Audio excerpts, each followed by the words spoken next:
प्यारे दर्शकों, आप सभी का हमारे चैनल में स्वागत है। धर्म से जुड़ी वीडियो देखने के लिए हमारे चैनल को सब्सक्राइब और लाइक करें। धन्यवाद।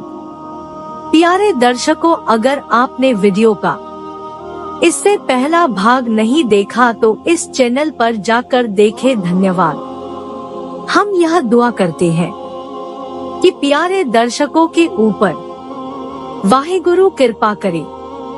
सभी प्रेम से बोलो वाहिगुरु। गुरु जी ने आगरे जाना। जहांगीर बादशाह गुरु जी पर बहुत खुश थे। वह आप जी को अपने साथ ही रखना चाहते थे। एक बार जब वह आगरे जाने लगे तो प्रार्थना करके गुरु जी को भी अपने साथ ही ले गए। रास्ते में जब बादशाह डेरा करके विश्राम करता था तो गुरु जी भी अपना डेरा कुछ दूर करके ठहर जाते थे। एक घसियारे ने सच्चे पातशाह के दर्शन करने एक दिन एक घसियारा गुरु जी का यश सुनकर दर्शन करने आया और गलती से बादशाह के तंबू में चला गया। बादशाह के आगे एक टका रख कर माथा टेक कर कहने लगा कि सच्चे पातशाह, मेरी अंतिम समय सहायता करके मुझे यमदूतों से बचा लेना। आप दीन दुनिया के मालिक हैं।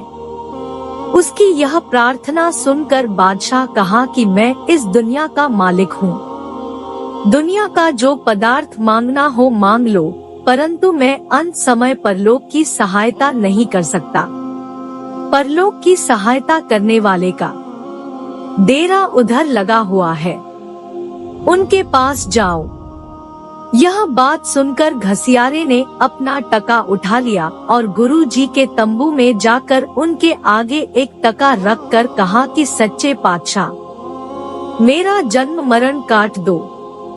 आज मेरा सौभाग्य है जो आप जी के दर्शन हो गए। घसियारे की श्रद्धा और प्रेम को देखकर गुरु जी ने उसको सतीनाम का उपदेश देकर उसकी मनोकामना पूर्ण करके उसको निहाल कर दिया। एक सिख लड़की को दर्शन देने। आगरे शहर में एक सिख लड़की जो असिख के घर विवाहित थी, जब उसने गुरु जी का आगरे आना सुना तो वह और गुरसिखों की तरह गुरु जी के डेरे जाकर दर्शन करना चाहती थी, परंतु उसका पति उसको गुरु दरबार में जाने की आज्ञा नहीं देता था। वह स्त्री रोज गुरु जी का ध्यान करके अरदास किया करती थी कि सच्चे पातशाह, मुझे अपना दर्शन देकर मेरा जन्म सफल करो।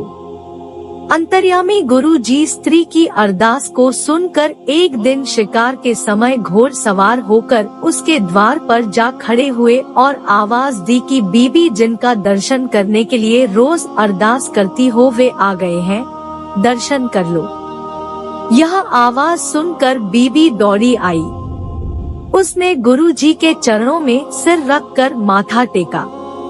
गुरु जी ने बीबी को आशीष दी और उसके मन की भावना पूरी करके उसको निहाल किया। गुरु जी का ग्वालियर के किले में प्रवेश। बादशाह के साथ गुरु जी का मेलमिलाप देखकर चंदू बहुत तंग था और किसी समय की ताड़ में था कि इस मेलमिलाप को किसी तरह विघ्न पड़ जाए। एक दिन जहांगीर को बुखार हो गया तो चंदू ने एक ज्योतिषी को बुलाकर 500 रुपए देकर सिखाया कि तुम बादशाह को कहो कि आपको घोर विपत्ति आई है, जिस कारण बड़ा कष्ट होने की संभावना है। इसका उपाय जल्दी करना चाहिए।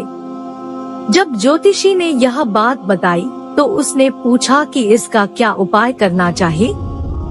तब ज्योतिषी ने जैसे चंदू ने उसको समझाया कि जो परमात्मा का नाम लेने वाला प्रभु का प्यारा और लोगों में माननीय पूज्य हो, वह अगर 40 दिन ग्वालियर के किले में एकांत बैठकर आपके निमित्त माला फेरे और प्रार्थना करे तो यह कष्ट दूर हो सकता है।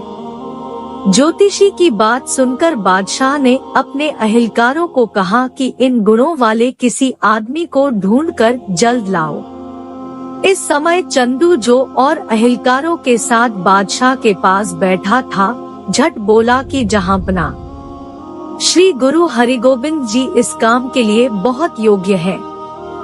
उनको अगर प्रार्थना करके ग्वालियर के किले में भेज दिया जाए, जो उनकी प्रार्थना शक्ति से आप जी का कष्ट अवश्य ही टल जाएगा। बादशाह जो सहमा बैठा था, झट ही यह बात मान गया और गुरु जी को बुलाकर अपनी घोर विपत्ति की बात बताकर प्रार्थना की कि आप मेरी भलाई के लिए एक चालीसा ग्वालियर के किले में काटो। गुरु जी जो भविष्य की वार्ता को जानते थे, इस बात को स्वीकार करके अपने 5 सिखों को साथ लेकर ग्वालियर के किले में प्रवेश कर गए। ज्ञानी ज्ञान सिंह जी ने यह दिन 11 वैसाख संवत 1674 का लिखा है। जहांगीर ने किले के दारोगे हरिदास को लिखा कि गुरु जी मेरे लिए किले में चालीसा काटने आ रहे हैं। इनको किसी प्रकार की कोई भी तकलीफ न होने देना, इनके हुक्म का पालन करना और इन्हें खुश रखना। किले में कैद 52 राजे बादशाह की आज्ञा के अनुसार गुरु जी को हर प्रकार की सहूलत प्रतिदिन ही मिलने लगी। गुरु जी रुपए की रसद मंगवा, कढ़ा प्रसाद और पदार्थ तैयार करवा कर उन राजपूत 52 बंदी राजाओं को खिला देते, जो बादशाह के हुक्म से इस किले में कैद किए हुए थे, और आप भाई पैड़ा, विधिचंद, पिराना और जेठा की कृत कमाई का तैयार किया हुआ भोजन छकते। गुरु जी के 5 सिख साथियों में से एक गुरु जी के पास रहता था और बाकी 4 किले से बाहर निकलकर मेहनत मजदूरी करके जो पैसा कमाते थे, उसकी रसद ले आते थे। उसका भोजन तैयार करके गुरु जी को खिलाते और आप खाते थे। गुरु जी के ग्वालियर के किले में जाने की जब अमृतसर में माता गंगा जी और सिखों को खबर हुई, तो माता जी ने भाई बुड्ढा जी और भाई गुरदास जी को ग्वालियर गुरु जी की खबर लेने को भेजा। इस प्रकार जब सिखों को गुरु जी का ग्वालियर के किले में जाने का पता लगा, तो सिख हजारों की गिनती में दर्शन करने आ जाते। किले के दरवाजे को माथा टेक कर बैठ जाते, शब्द पढ़ते और कढ़ा प्रसाद करवा कर शब्द पढ़ते हुए वापस चले जाते। बाबा बुड्ढा जी और गुरदास जी सहित हजारों सिख मिलकर गुरु जी के दर्शन करने आए। गुरु जी ने सबको धैर्य दिया और माता जी को एक चिट्ठी लिख भेजी कि आप जी ने कोई चिंता नहीं करनी, हम जल्द ही आपके पास आ जाएंगे। जहांगीर को रात स्वप्न में डर लगना जब 40 दिनों से बहुत ऊपर हो गए, तो सिखों को बहुत चिंता हुई कि बादशाह ने गुरु जी को बाहर क्यों नहीं बुलाया। उधर बादशाह को भ्रम हो गया और वह रात को डर कर उठने लगा।